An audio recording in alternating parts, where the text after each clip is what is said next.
This is a 2015 Ford Explorer, and we're going to be replacing a passenger rear wheel bearing on this vehicle today.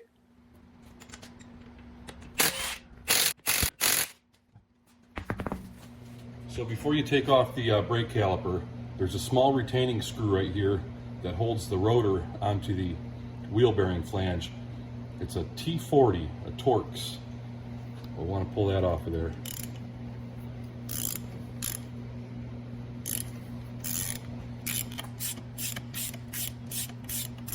Sometimes they get rusted on there, and it helps if you tap the end of them with a hammer just to kind of break them loose.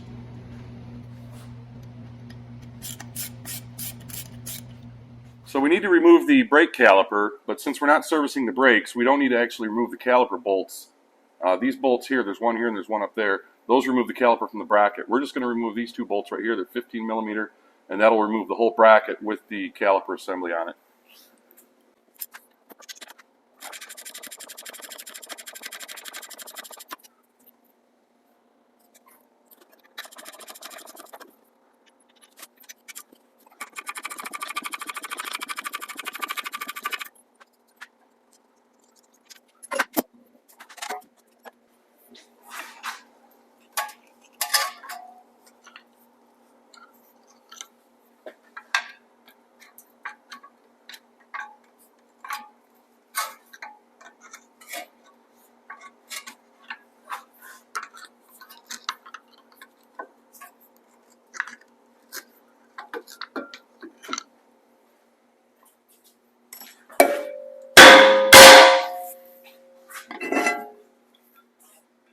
The axle nut on this is a 32 millimeter.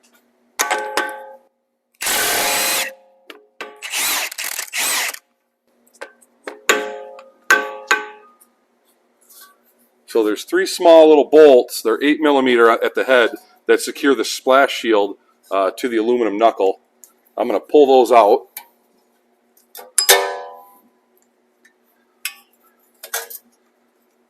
It won't allow the splash shield to be removed, but it'll make it loose so we can move it around, and we're going to need that room here in a minute.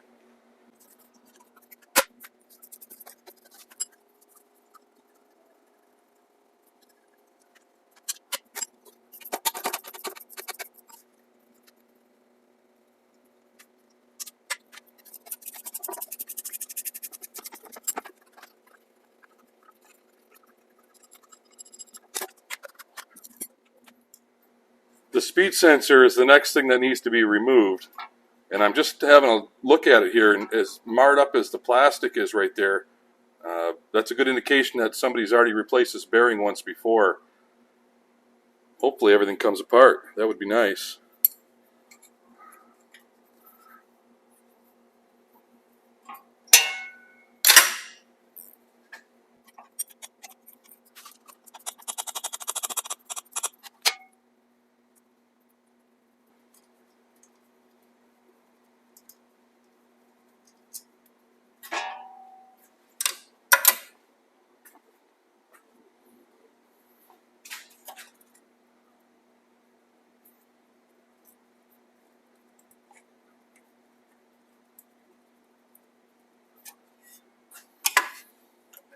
So what I'm going to do is I'm going to try to grab the top of it with a pair of vice grips right on that plastic, and then just try to work it back and forth, and hopefully we can get it out of there without breaking it.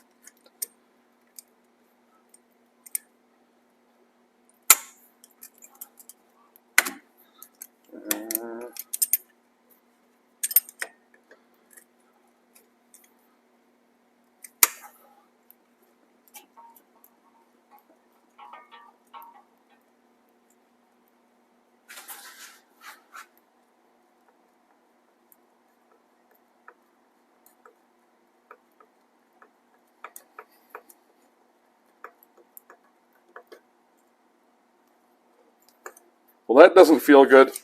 I think it just broke. Feels like it just broke. Yep, it broke. All right. Well, that's a risk we were willing to take.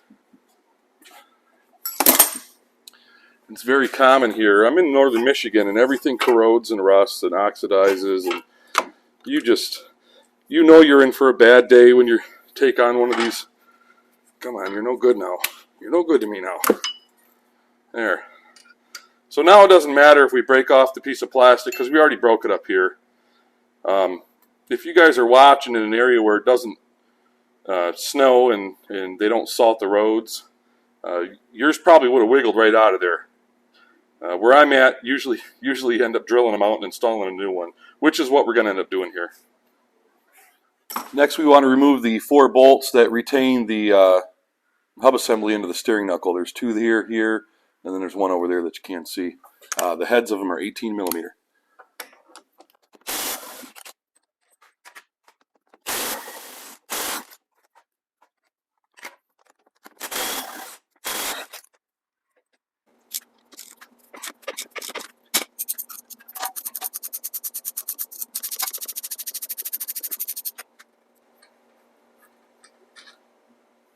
We are at the point now where we're ready to remove the hub assembly from the aluminum knuckle here.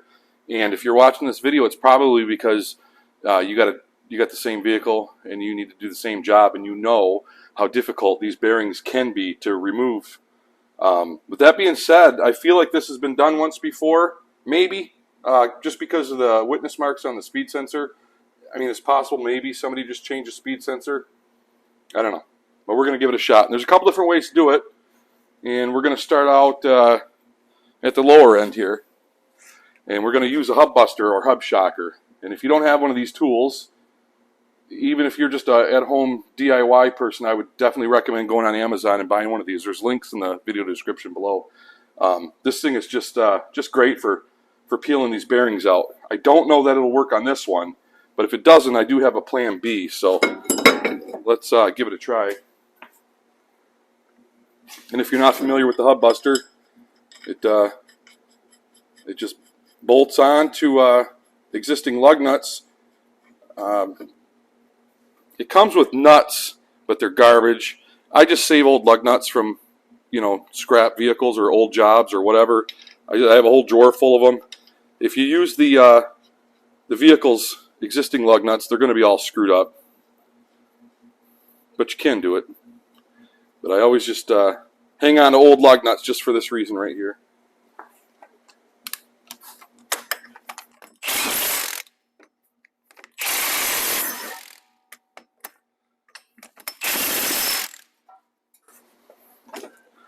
So you can mount this thing anywhere on here that you want, and I see a lot of people do it this way, but you're really working against yourself trying to peel it out that way. I always roll this up to the top.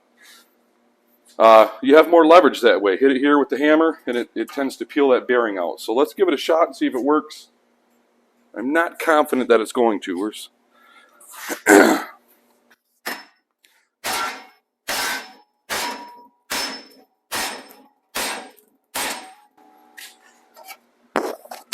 Nope. It hasn't even begun to.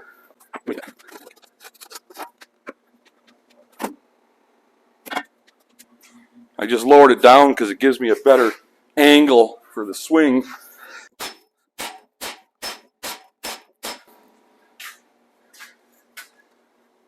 Nothing. It hasn't even broke the crust free yet. Okay, that's not going to work. This is the first time the hub buster has let me down. But I expected it to on this vehicle. Okay, so the hub buster didn't work. Honestly, I didn't expect it to work. Not on this particular vehicle. It does work on almost everything else. But these are just terrible. You'll see videos online where these just fall right out in guys' hands. I don't know where they live, but here these don't come out. They just don't come out. So this is the next tool we're going to try. It's by Astro, part number 78834, Last Chance, impact rated hub removal bolt kit. Basically what it is just forcing screws.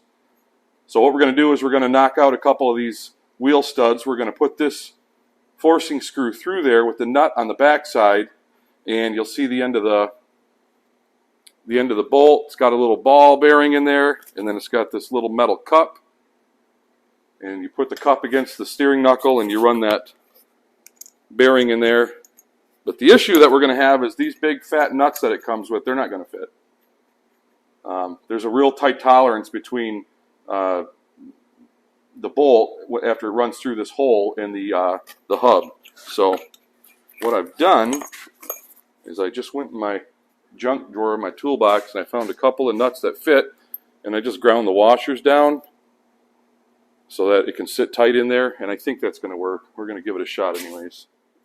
So what I'm going to do next, I'm going to cut off a couple of these wheel studs and then drive them through.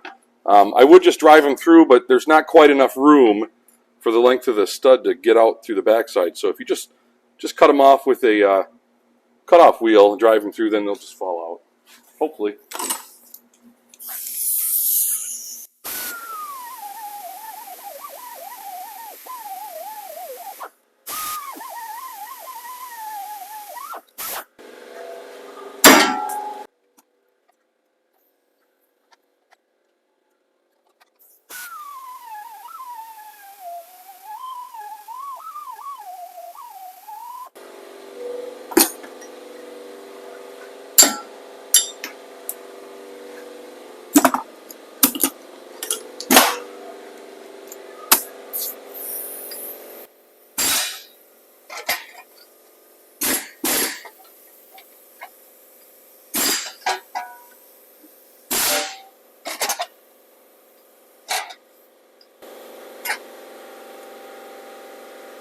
You can actually see that the wheel stud itself has that flat spot, so it fits in there.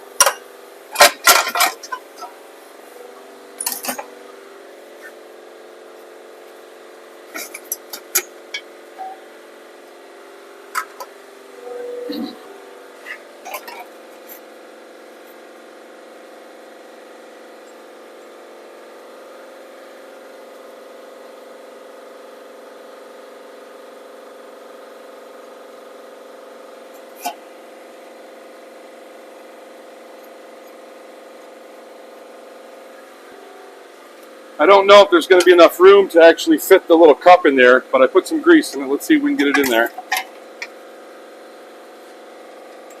No, it's not going to fit. And we'll give her a little dab of grease back here.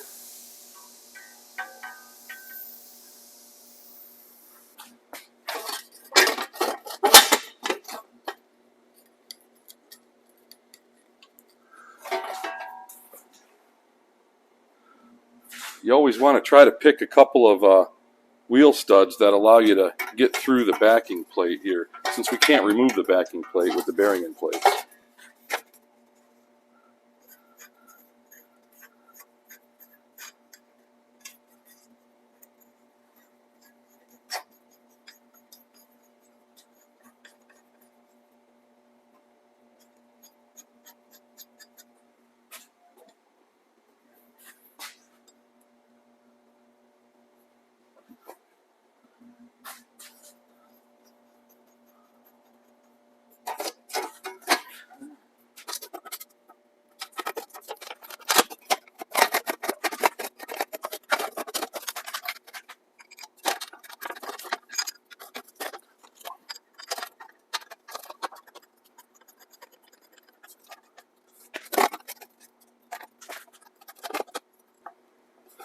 Now, in a perfect world, you would have these directly across from each other to apply, equal forcing pressure.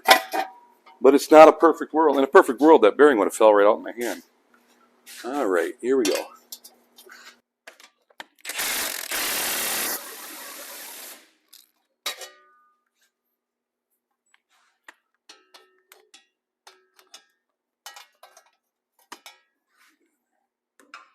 Don't know if I can get my wrench in there.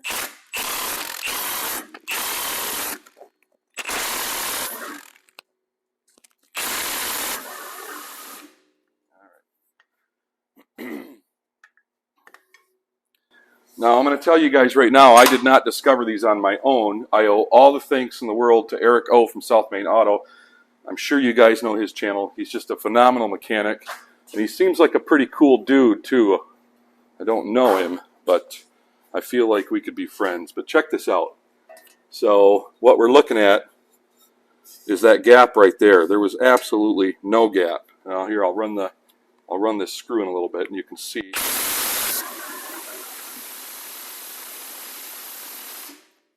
Let's see if we can get the top one. Yeah, the top one's not cooperating. But you get the idea. This bearing is going to come out of here.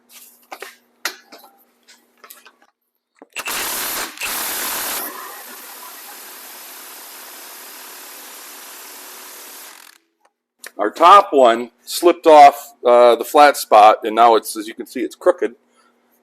And I don't think it's going to work. Yeah,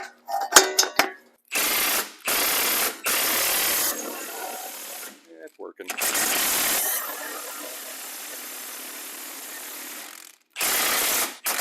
Oh, I broke the top one. All right, that must be why they come with 4 bolts in the kit, huh?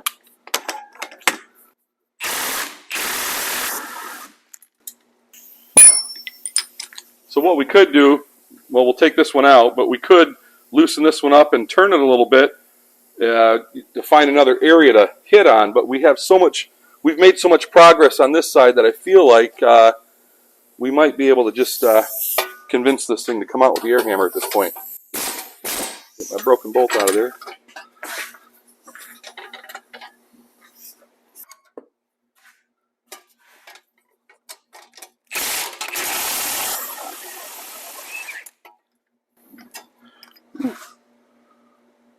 Collateral damage.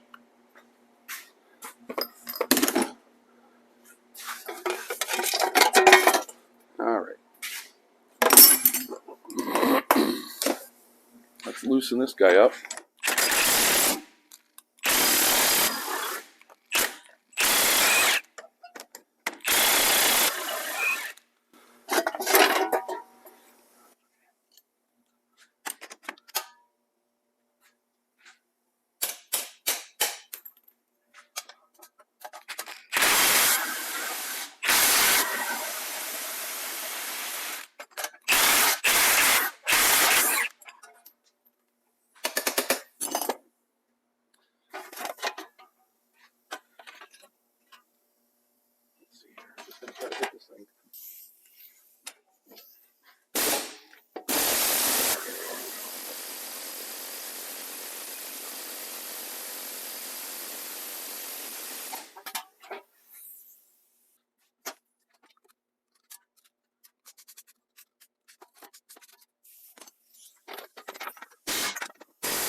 So I move this down. I know you can't see. I move this down, and I'm going to try pushing on another spot here, a flat spot. See if we can get this side to start walking out. Maybe. I don't know, my forcing screw's in pretty bad shape.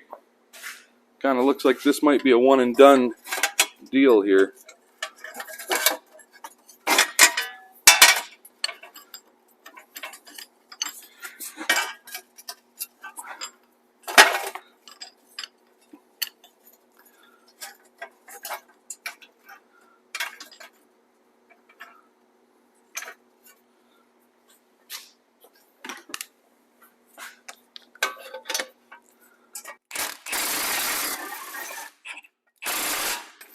Okay, let's see now.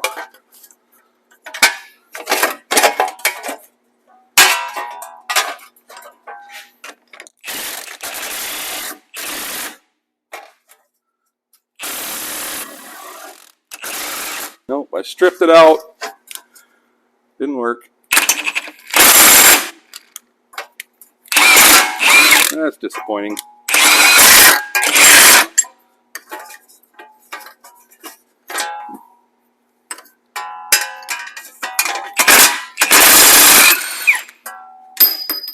Yeah, that's where that belongs. Okay, so that didn't work.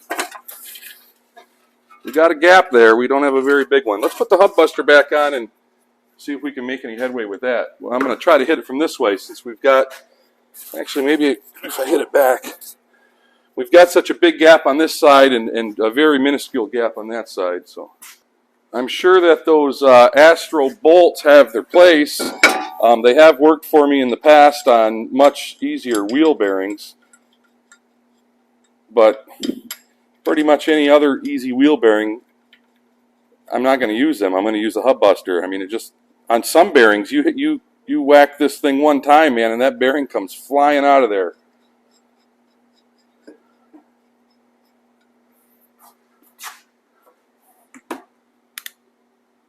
So for the cost of buying the Astro kit, I don't think I'm going to recommend that. I think you could just go to the hardware store and buy some grade 8 bolts, fine thread, and some nuts, because you're likely going to ruin them anyways.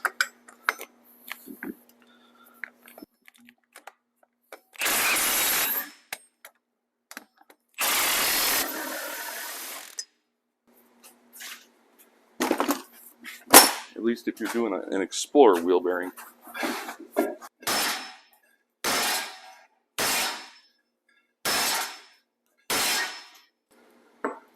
All right, let's have a look.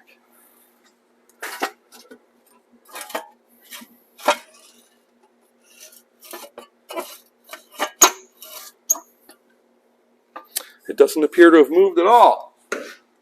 And this thing is hanging on. Let's try this way. This is where we got the biggest gap.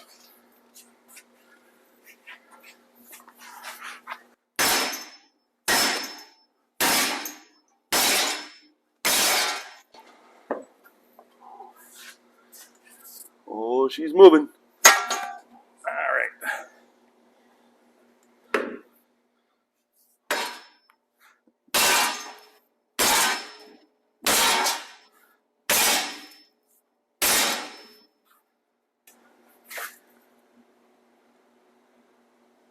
It's coming.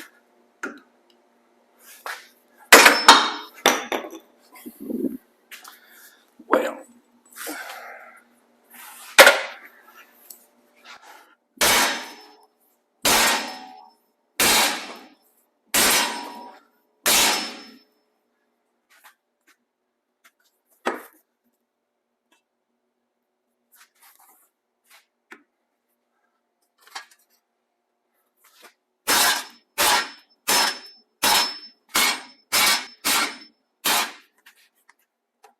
It's almost out. It's telling you guys, this thing's coming out. Uh-oh, somebody's here.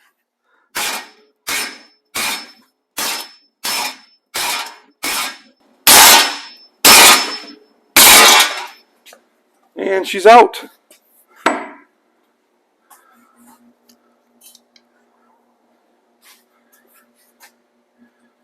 There we have it.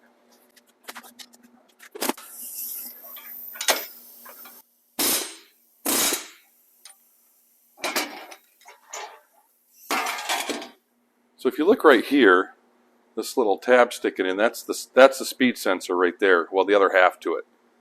So to remove the speed sensor from the knuckle, I'm just going to take just a little punch, and we're going to tap it straight on through without getting the punch stuck. And there's the part that was seized up in there. And rather than just forcing a new speed sensor in there, which you probably could install it by tapping it down in there, I'm just going to take a drill bit and just clean out this hole so that the next speed sensor will go in and come out as necessary. I just want to find a bit that just starts to make contact. Probably that one right there. Let's see this one. That one. And we'll start with that one.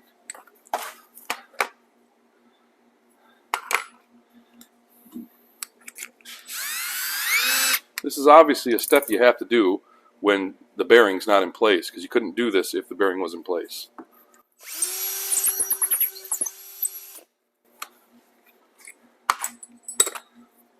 I'm just going to go one size bigger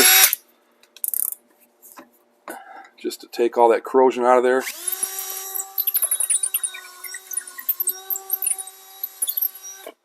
We'll follow it up with a wire brush.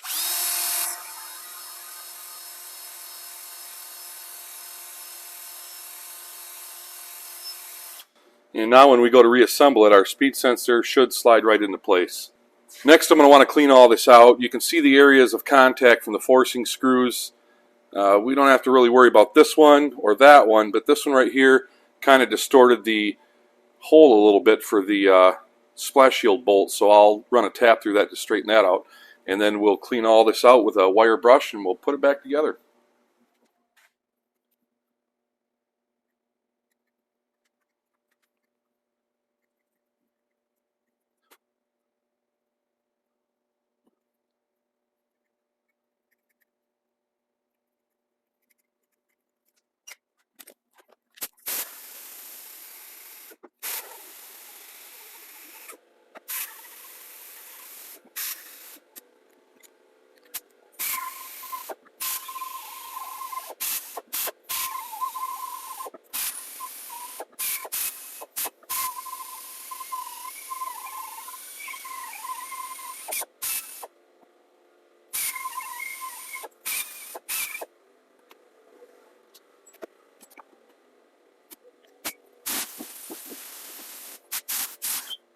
I was fortunate, Napa actually had one of those speed sensors in stock. There's a part number 532969, and it was only $24, so we want to make sure that it fits in that hole without too much problems so that it'll go back together nice, and it does. Just a little snug. Okay, I'm going to put a little bit of grease on the splines here just so that this thing stays nice and loose, not seized. And then we'll put a little anti-seize around the hub. Here's the new bearing. It's a Moog brand. Just put a thin layer of anti-seize right around there, and hopefully the next time someone has to take this apart, it'll come apart maybe a little bit nicer. Might not help at all. Might just be a happy thought. You can see the splash shield has provisions for this to go through one way only.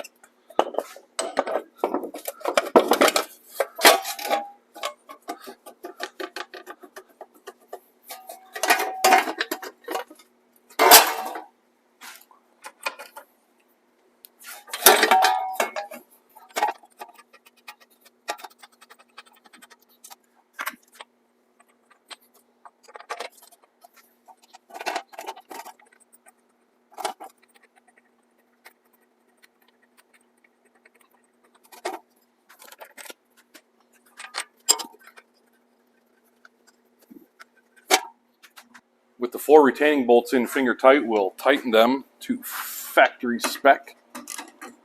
Whoa.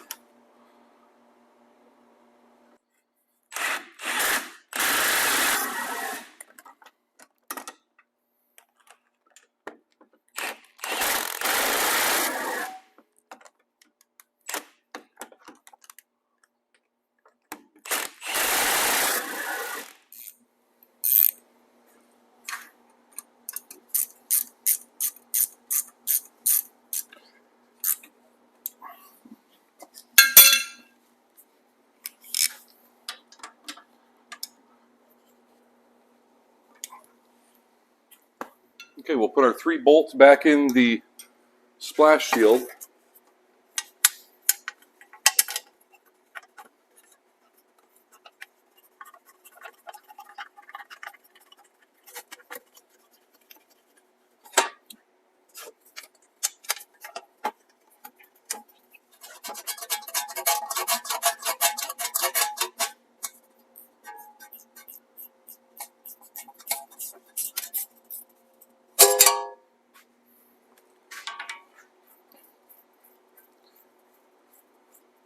"258 foot-pounds" is what the book calls for on this, which just seems like a tremendous amount for an axle nut.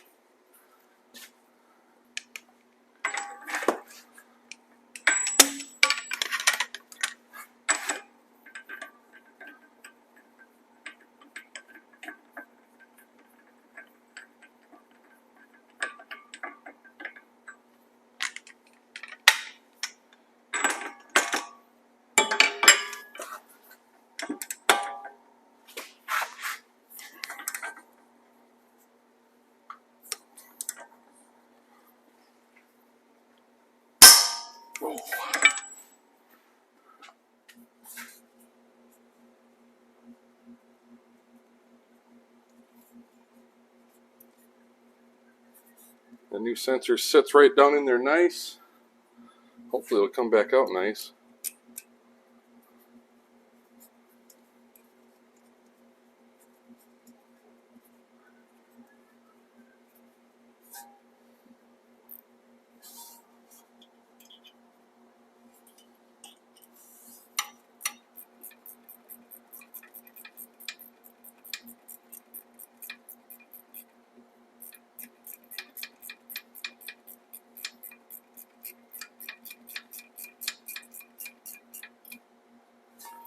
You only have to snug that up. That's just keeping that in there.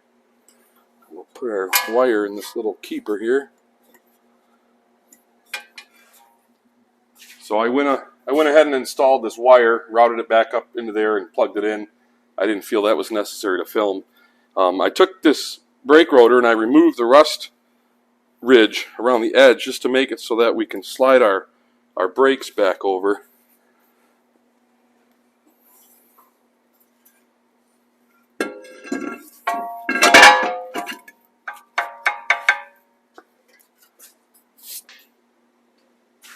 I just put a dab of anti-seize on the threads of this retaining screw.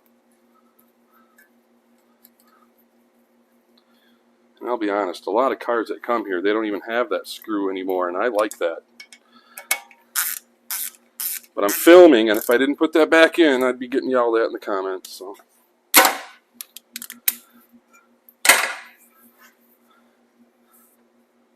It's also really important, before you get too far ahead of yourself, when you put the rotor back on and it's tight against the hub assembly, rotate it, just to make sure that this little tin splash shield back here didn't get bent, because that'll make a heck of a lot of noise.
So this is the part of the video where I usually say, and that's all there is to it, but I'm not going to say that this time, because changing a wheel bearing on a rear wheel bearing on a Ford Explorer isn't easy. It's a pain in the butt. To talk a little bit about the Astro Last Chance tool here, maybe I was a little harsh. It does work. I mean, I'd still be fighting that wheel bearing with the hub buster if it wasn't for these guys. With that being said, though, I think the kit was like 35 or 40 bucks. That's a lot of money to pay for a couple disposable bolts. Perhaps it would have worked better if we could have got that little cap in behind it. This was only my second time using this this tool. The first time I used it, I really didn't need to. I just wanted to try it out. I was all excited about it. Pretty much any wheel bearing easier than a Ford Explorer is going to come out with the hub buster tool. It really is. So I only bought these because I thought this is where they're going to shine, right here. And they did. They did shine. But like I said, 35 or 40 bucks, whatever it costs for this, is kind of expensive for a couple bolts to throw away. When you could go to the hardware store and buy, you know, M12 by 175 bolts, or, you know, M14 by 2 bolts. You could buy those at the hardware store, ruin them, and then throw them away for, you know, a tenth of what I paid for this. But so would I buy it again? Probably not. But does it work? Yes, it does work. So if you guys found this video helpful, give me a thumbs up, hit subscribe, maybe check out my other content. I appreciate you watching.